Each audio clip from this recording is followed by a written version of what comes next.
I'm 89 years old now. My hands shake when I pour my morning tea. My knees ache when it rains. My memory isn't what it used to be. Forget names. What I had for breakfast. But I remember him. I remember everything about Daniel Hayes. The way he smiled. The way he held my hand. The way he promised he'd come back. That was 70 years ago. 1953. The Korean War. He never came back. They never found his body. Never sent me a telegram saying he was dead. Never gave me closure or answers or anything to bury. He just disappeared. Vanished into the fog of war like so many others. For decades I waited. Checked the mail every day. Jumped every time the phone rang. Searched every crowd for his face. But eventually you stop waiting. Eventually you accept that some questions never get answered. Some stories never get endings. Eventually you just exist. You wake up. You go through the motions. You live because your body hasn't figured out how to stop yet. I never married. Never had children. Never built the life Daniel and I had planned together. I just waited. And when waiting became too painful, I just existed. This is my story. The story of a woman who loved a soldier who never came home. I still have his letters. 47 of them. Tied with a faded blue ribbon. Kept in a wooden box on my bedside table. I don't read them anymore. Reading them hurts too much. But I keep them close. Like keeping him close. The last letter is dated March 15, 1953. 3 days before he disappeared. I've read that letter so many times I have it memorized. Every word. Every loop of his handwriting. Every smudge of ink. He wrote about the cold. About missing home. About counting down the days until he could hold me again. He wrote, "Just a little longer, Mary. Just a little longer and I'll be home. And then I'm never leaving you again. I promise." That was the last thing he ever said to me. A promise he couldn't keep. For years, I hated him for that broken promise. Hated him for making me believe. Hated him for leaving me behind. But now I'm old and tired and I don't have the energy to hate anymore. Now I just miss him. Miss the boy he was. Miss the life we could have had. Miss the certainty of being young and in love and believing that happy endings were guaranteed if you just loved someone enough. I met Daniel Hayes in the summer of 1951. I was 18, working at my father's general store in our small Iowa town. Daniel had just graduated high school. He was planning to go to college in the fall. Study engineering. Build bridges, he said. Connect places that were too far apart. He came into the store one afternoon to buy nails for his father's barn repair. I was behind the counter sorting inventory. "Excuse me, miss," he said. "I need 3 pounds of 6-penny nails." I looked up, and there he was. Tall and lean with sandy hair and eyes the color of summer sky. Smiling like he knew a secret the rest of us didn't. £3 coming right up," I said, trying to sound professional instead of flustered. He watched me measure out the nails. "You're Mary Sullivan, aren't you? Tom Sullivan's daughter." "That's me." "And you're Daniel Hayes. Your dad owns the farm out on County Road 12. "Guilty," he said, grinning. "Though I'm hoping to be more than just a farmer's son someday." "What do you want to be?" "Someone who matters. Someone who builds things that last longer than a season's crop." I liked that answer. Liked the ambition in it. Liked him. He paid for the nails. Tipped his hat. Said thank you. Then at the door he turned back. "Mary Sullivan, would you let me take you to the pictures this Saturday?" My heart jumped. "What's playing?" "Does it matter?" he asked, still grinning. "I suppose not," I said. "All right then. Saturday." That was how it started. Boy buying nails. Girl saying yes. Simple. Easy. Perfect. Daniel and I spent that whole summer together. We went to movies and church picnics and county fairs. We walked along the creek that ran behind my father's store. We sat on my front porch in the evenings and talked about everything and nothing. He told me about his dreams. About wanting to go to college. About wanting to see the world beyond Iowa cornfields. About wanting to design bridges that would connect cities and change lives. I told him about mine, about wanting to be a teacher, about wanting to travel, about wanting a life that was bigger than our small town but still rooted in the things that mattered. Family, community, love. We could do both, Daniel said one evening. We were sitting on the porch swing, watching fireflies dance in the yard. I could build my bridges. You could teach your students. We could have adventures together. Is that a proposal, Daniel Hayes? Tease. Not yet, he said seriously. But it will be. When I've got something to offer you. When I've proven I can provide. When I'm worthy of being your husband. You're already worthy, I said. Not to your father. Not yet. But I will be. He kissed me that night. Soft and sweet and full of promise. I believed in that promise. Believed in us. Believed in the future we were planning together. By the end of that summer, I was completely, hopelessly in love with Daniel Hayes. And he was in love with me. Daniel left for college in September 1951. He went to Iowa State 2 hours away. Close enough to come home some weekends. Far enough that we had to learn to miss each other. We wrote letters. Long ones, short ones, daily ones.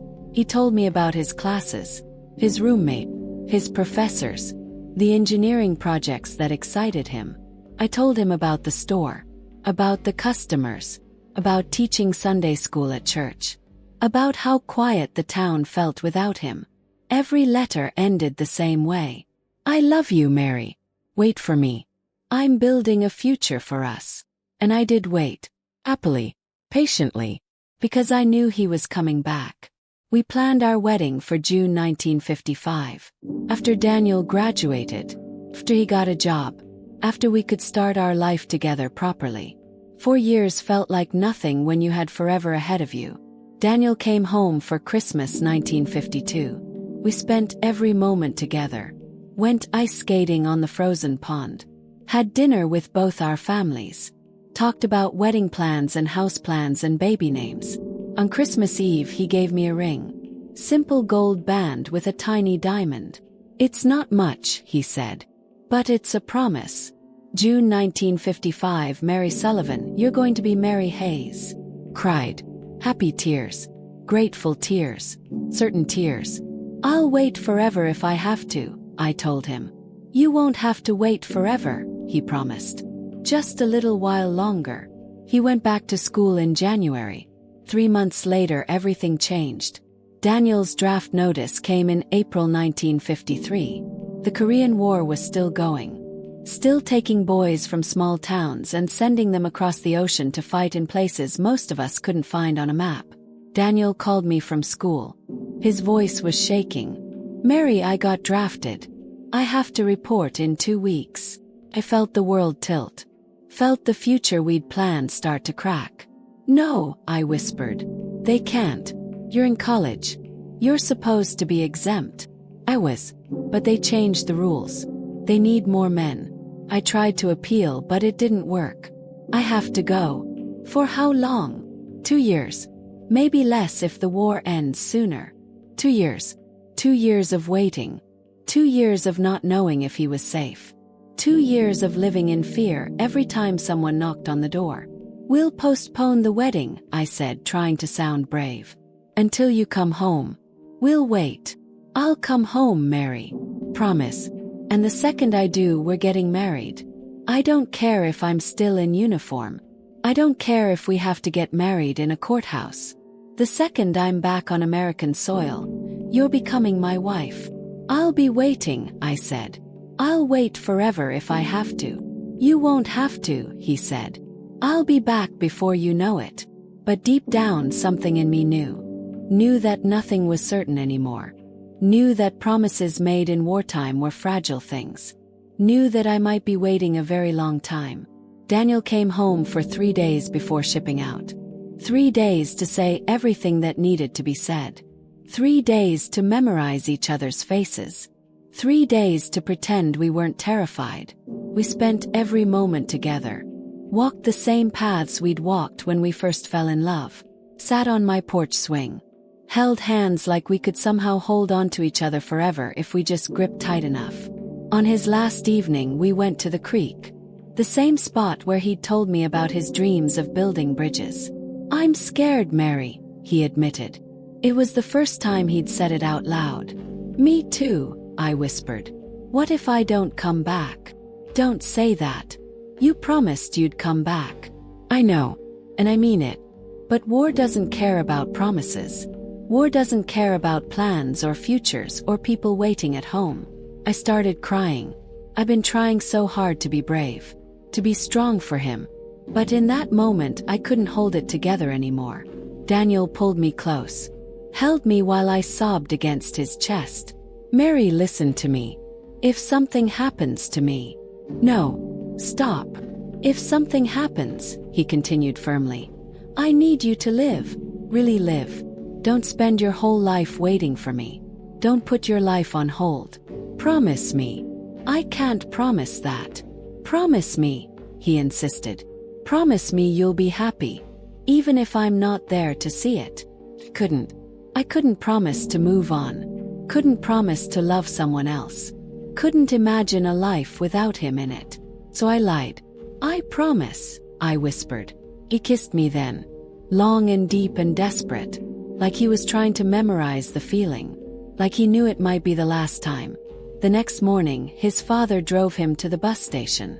I went along, held his hand in the back seat, tried not to think about the fact that this might be goodbye forever. The station, Daniel held me one more time. "I love you, Mary Sullivan. I'll love you until the day I die." "I love you too," I said. "Come home to me." "I will. I promise." Then he got on the bus, waved through the window, and disappeared down the road. I stood there until the bus was out of sight. Then I went home and waited. The first letter came 2 weeks later. Daniel was at basic training in California. He wrote about the drills and the sergeants and the other men in his unit. He tried to make it sound like an adventure, like summer camp for grown men. But I could read between the lines, could feel his fear and exhaustion and homesickness in the spaces between his words. I wrote back immediately, told him about the store and the town and the weather, told him everyone was praying for him, told him I loved him and missed him and was counting the days until he came home. The letters came regularly at first, once a week, sometimes twice. We maintained our connection through ink and paper and the slow crawl of military mail. In July, Daniel shipped out to Korea. The letters changed after that, became shorter, more guarded. He couldn't tell me where he was or what he was doing. Military censors made sure of that. But he always ended the same way. "I love you. I'm thinking of you. I'm coming home." I held on to those words like a lifeline. August, September, October. The letters kept coming. Not as frequently, but they came. Then in November something changed. The last letter I received from Daniel was dated November 8, 1952. He wrote about the cold, about how different Korean winters were from Iowa winters, about missing Thanksgiving turkey and my mother's pumpkin pie. He wrote, "Can't wait to be home for Christmas next year. We'll make up for lost time. We'll get married and start our life and never be apart again. Just hold on a little longer, Mary. I'm coming home." Then nothing. 1 week passed. I told myself the mail was delayed. Winter storms, military operations, perfectly normal reasons for a gap in letters. 2 weeks, still nothing. I started checking the mail twice a day, morning and evening, waiting for the familiar sight of his handwriting on an envelope. 3 weeks. My mother started giving me worried looks. My father suggested maybe I should prepare myself for bad news. But I refused to believe it. If something had happened to Daniel, they would have sent a telegram. That's what they did. That's how families found out. December came. Still no letter. No telegram. No news. Christmas passed. The day we were supposed to celebrate together. The day that felt hollow and wrong without him. January, February, March. 6 months of silence. 6 months of checking the mail every single day. 6 months of jumping every time someone knocked on the door. 6 months of wondering if he was dead or alive or hurt or captured or just too broken to write. 6 months of living in limbo between hope and grief. In April 1953, I went to the Red Cross office in Des Moines. I took the bus 2 hours each way. Sat in a waiting room for 3 hours. Finally got to speak to someone who might have information. "I'm looking for Daniel Hayes," I told the woman behind the desk. "Private Daniel Hayes. He's serving in Korea. I haven't heard from him in 6 months." She asked for his service number, his unit, his last known location. She typed information into a file system, looked through papers, made phone calls. Finally, she looked at me with tired, sympathetic eyes. "Miss Sullivan, according to our records, Private Hayes is listed as missing in action. His unit was involved in heavy combat in November. Several men were reported missing. The military is still investigating. Missing in action. Yeah. Not dead. Not confirmed killed. Testing. What does that mean?" Yes. "Is he alive? Is he captured? Is he?" "We don't know," she said gently. "MIA means exactly that. Missing. He could be captured. He could be injured and separated from his unit. He could be... Well, we just don't know. Sorry. I wish I had better answers. But there's a chance he's alive. There's always a chance. Until we know otherwise, there's always a chance." Held on to that. That tiny, fragile chance. For months I held on to it. In June 1953, there was a rumor. Someone's cousin who knew someone in the military said they'd heard about American POWs being held in North Korea. Camps where captured soldiers were kept. Men who were missing but not dead. The rumor spread through town like wildfire. Every family with a missing son or husband clung to it desperately. Maybe they were alive. Maybe they were waiting to be rescued. Maybe they'd come home after all. I let myself believe it. Let myself hope again. I started planning. Started thinking about the wedding we'd have when Daniel came home. Started imagining him walking back into town, thinner and tired but alive. Alive and home and mine. I bought fabric for a wedding dress. White cotton with lace trim. Simple but pretty. I started sewing it in the evenings after the store closed. Every stitch was a prayer. Every seam was hope made tangible. My mother watched me with sad eyes. "Mary, sweetheart," she said gently. "You need to prepare yourself. The odds of him coming home." "Don't," I interrupted. "Don't tell me the odds. I know the odds. But there's still a chance." They said there's still a chance. "A small chance, baby." "It's enough," I said. "Hope doesn't need big chances. It just needs a possibility." So I kept sewing. Kept hoping, kept waiting. The Korean War ended in July 1953. The armistice was signed. Ceasefire declared. Soldiers started coming home. I waited at the bus station every day for a week. Watched buses arrive. Watched young men in uniform step off and into the arms of crying families. But Daniel never came. The military started releasing lists of POWs who'd been returned. Names of men who'd been held in North Korean camps and were finally coming home. Daniel's name wasn't on any list. I went back to the Red Cross office. Talked to different people. Asked the same questions. Got the same answers. "We're sorry, Miss Sullivan. Private Hayes is still listed as MIA. We have no additional information at this time." "But the war is over," I said. "All the prisoners are being released. If he was captured, he'd be on a list. He'd be coming home." The woman looked at me with infinite sadness. "I'm very sorry," she said quietly. "But MIA cases that remain unresolved after prisoner exchanges, they typically don't have positive outcomes." She was telling me Daniel was dead. Not in so many words. But that's what she meant. No body. No grave. No official confirmation.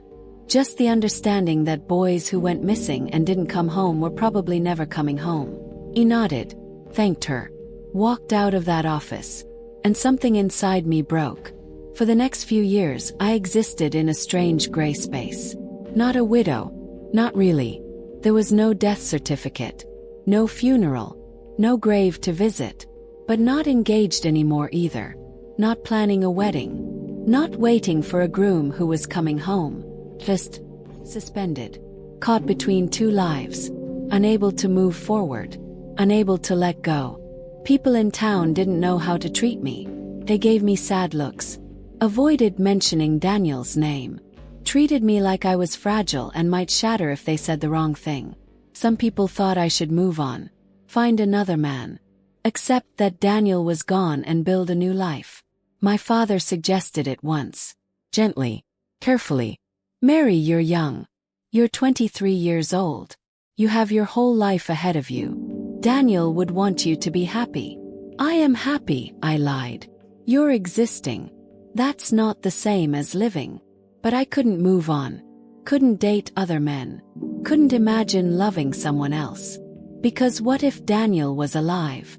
What if he was out there somewhere trying to get home and I'd given up on him? I couldn't do that to him. Couldn't betray him like that. So I waited. Even though I didn't know what I was waiting for anymore. In 1955, I finished the wedding dress. June 1955. The month Daniel and I were supposed to get married. The date we'd planned 2 years earlier when the world still made sense. The dress hung in my closet. White cotton. Lace trim. Simple and pretty and completely pointless. I stood in my bedroom looking at it. This dress I'd made for a wedding that would never happen. For a man who was probably dead. My mother found me there. Crying silently. Staring at a dress I'd never wear. "Oh, sweetheart," she said, pulling me into her arms. "I thought he'd come home," I sobbed. "I really thought he'd come home." "I know, baby. I know. What do I do now? How do I let go?" My mother held me tighter. "You don't have to let go. Not yet. Not until you're ready." But when would I be ready? How do you let go of someone when you don't know if they're alive or dead? How do you mourn someone who might still be out there somewhere? I couldn't wear the dress. Couldn't bring myself to get rid of it either. So it stayed in my closet. A ghost of the life I was supposed to have. In 1957, a man named Robert Miller asked me to marry him. He was 35, a widower. His wife had died in childbirth 2 years earlier. He had a young daughter who needed a mother. Robert was kind, stable, predictable. He went to our church, ran a successful hardware store, was respected in the community. He'd been courting me for months, gentle and patient, never pushing, just consistently there. "Mary," he said one evening after church, "I know you're still waiting for Daniel. I know you might always be waiting. But I'm asking you to consider building a life with me anyway. You don't have to love me the way you loved him. You just have to be willing to try." It was the most honest proposal I'd ever heard. I looked at Robert, at his kind eyes and his patient smile and his genuine offer of a safe, predictable life. I thought about Daniel, about the boy I'd loved, about the life we'd planned, about the uncertainty I'd been living in for 4 years. And I realized, I was tired. Tired of waiting. Tired of hoping. Tired of existing in limbo. Maybe my father was right. Maybe it was time to start living again. "Can I think about it?" "Yes. Take all the time you need," Robert said. I thought about it for 3 months. And in the end I said no. I couldn't marry Robert. Not because I didn't like him. Not because he wasn't a good man. But because saying yes to Robert meant saying goodbye to Daniel. It meant accepting he was dead. Admitting he was never coming home. Closing the door on the possibility that someday, somehow, he might walk back into my life. And I couldn't do it. Even though it was irrational. Even though everyone told me I was being foolish. Even though I knew logically that Daniel was gone. I couldn't let go. "I'm sorry, Robert," I told him. "You deserve someone who can love you completely. Someone who isn't still holding on to a ghost. I can't be that person." Robert was disappointed but not surprised. "I understand," he said. "But Mary, you can't wait forever. At some point you have to choose to live." "I know," I said. "But I didn't choose to live. Not really. I chose to exist. To go through the motions. To work at my father's store and teach Sunday school and attend church suppers and act like everything was fine. But inside I was still waiting, still hoping, still unable to move forward. The years blurred together after that. I turned 30, then 35, then 40. Other women my age were married with children, building lives and families, looking forward to grandchildren someday. I was still working at my father's store, still living in my childhood bedroom, still unmarried and childless and alone. People stopped asking about Daniel, stopped giving me sympathetic looks, stopped treating me like a war widow waiting for closure. Instead, they started calling me an old maid. The Sullivan girl who never married. Poor thing. Such a shame. My parents worried. Tried to set me up with appropriate men. Widowers. Divorcees. Men who were patient and understanding and willing to overlook my past. But I turned them all down. Not because I was still actively waiting for Daniel. I'd accepted by then that he was dead. That he'd died in Korea 70 years ago.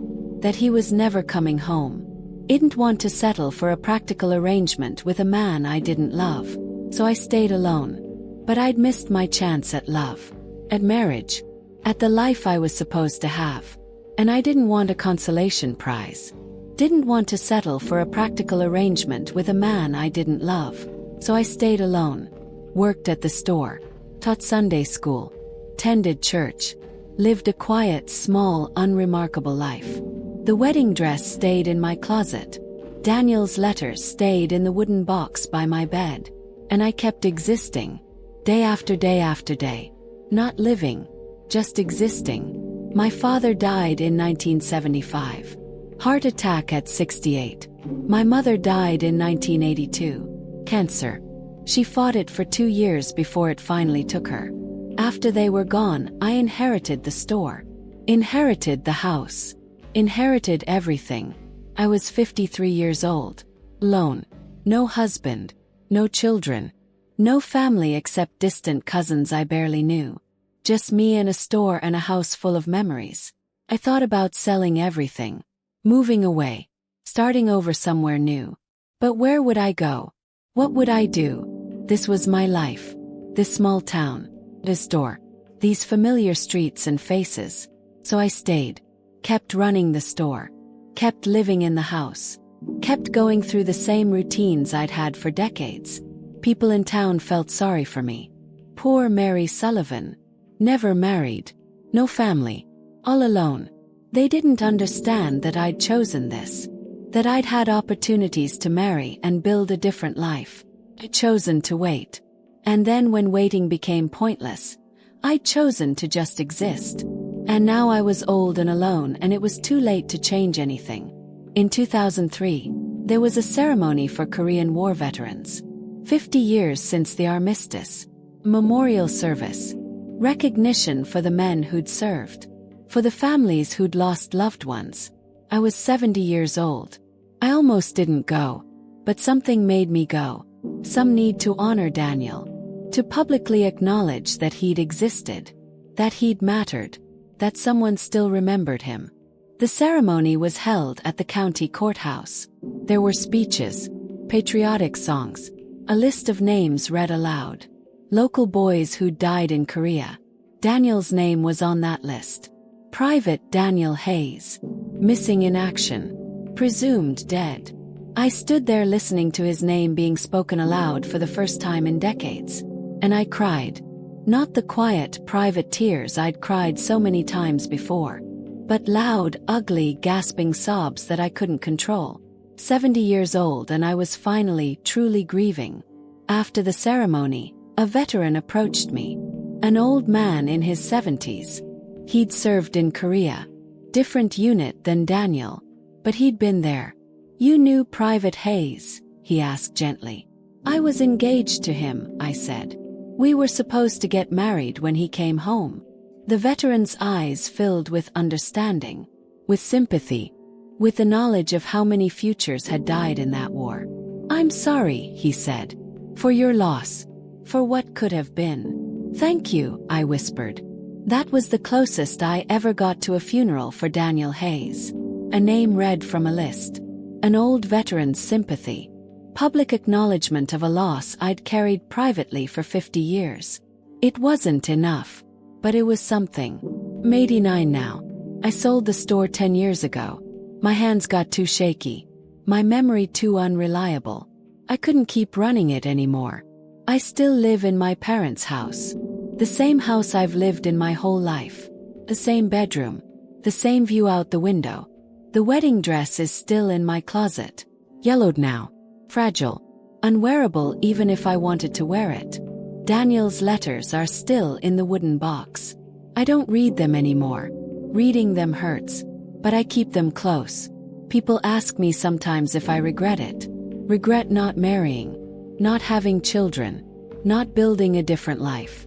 The answer is complicated. Do I regret loving Daniel? No. Never. Do I regret waiting for him? I don't know. Maybe. Probably. Do I regret not moving on when I had the chance?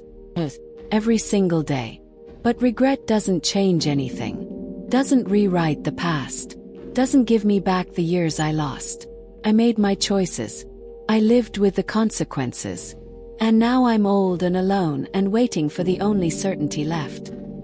I lost more than Daniel in that war. I lost the life we'd planned. The house we were going to buy.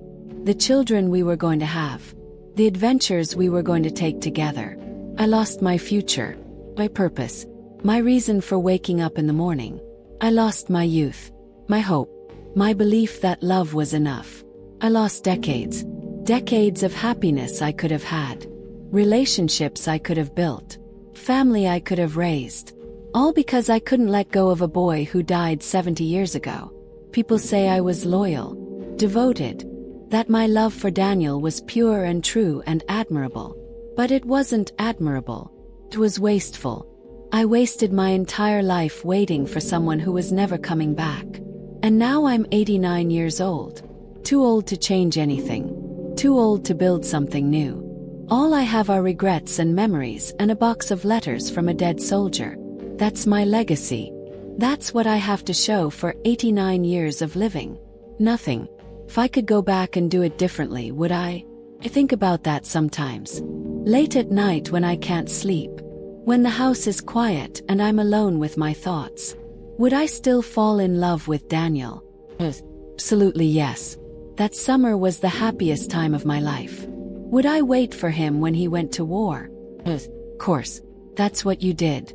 You waited for the men you loved. But would I keep waiting?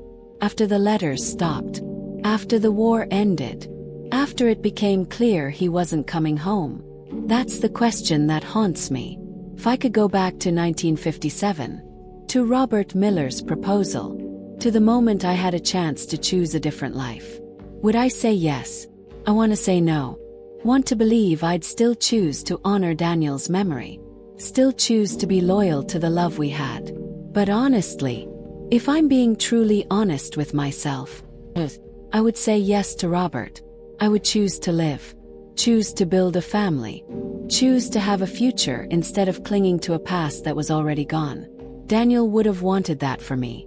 He told me so. That last night before he left. He made me promise I'd live even if he didn't come back. And I broke that promise. I didn't live. I just waited. And then when waiting became pointless, I just existed. And that's my greatest regret. Sometimes young people come to interview me. History students. Writing projects about the Korean War.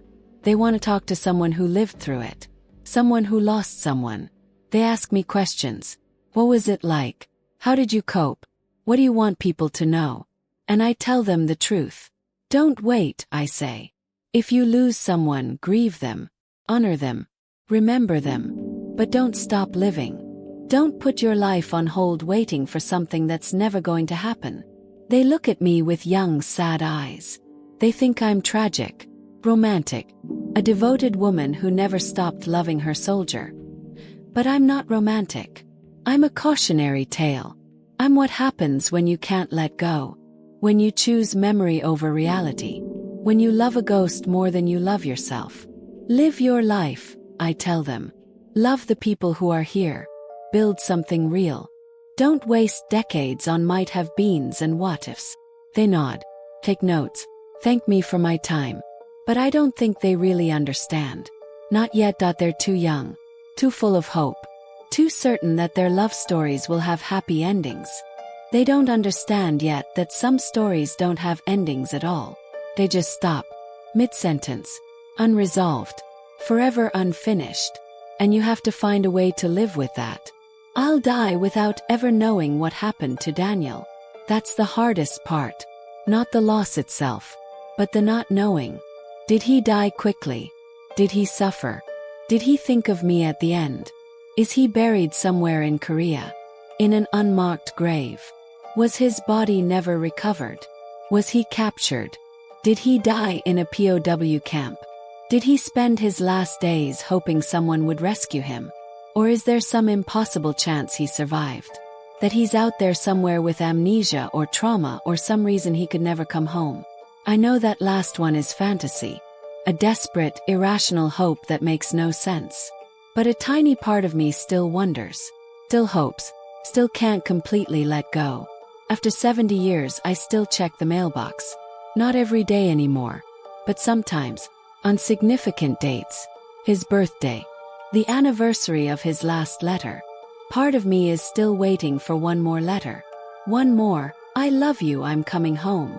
It will never come. I know that. But I can't stop hoping. Can't stop the small flutter in my chest when I open the mailbox.